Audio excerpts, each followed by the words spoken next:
A once powerful legal dynasty's spectacular fall from grace culminated in a life sentence for the murder of his own wife and son. The question that continues to haunt the public is not just how he did it, but why. The answer lies not in a single act of violence, but in a perfect storm of financial desperation, a crumbling facade of privilege, and a man willing to sacrifice everything to maintain a lie.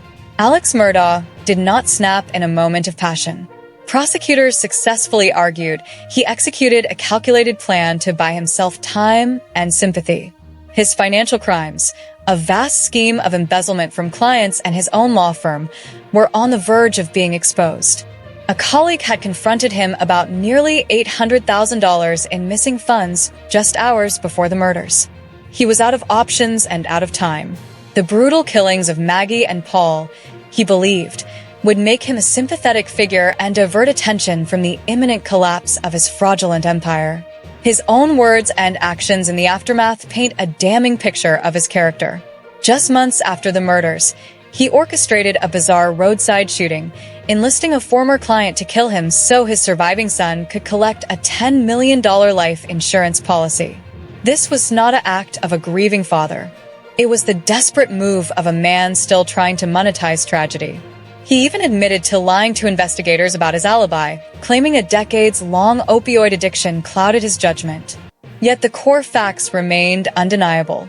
How could an innocent man explain his voice being heard in a video recorded by his son at the crime scene just minutes before the murders, a fact he repeatedly denied until the evidence forced his confession? The motive becomes clear when you follow the money. Murdaugh was not just in debt. He was living in a velocity of money that is really quite stunning.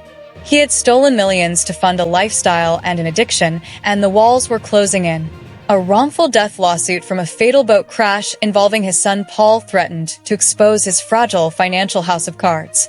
The murders, set against this backdrop, were the ultimate diversion. They were a monstrous solution to a problem of his own making. He sacrificed his family on the altar of his own ego and greed. The Murdaugh saga is more than a true crime spectacle. It is a stark parable about the corrupting nature of unchecked privilege and the lengths to which a person will go to protect their constructed reality.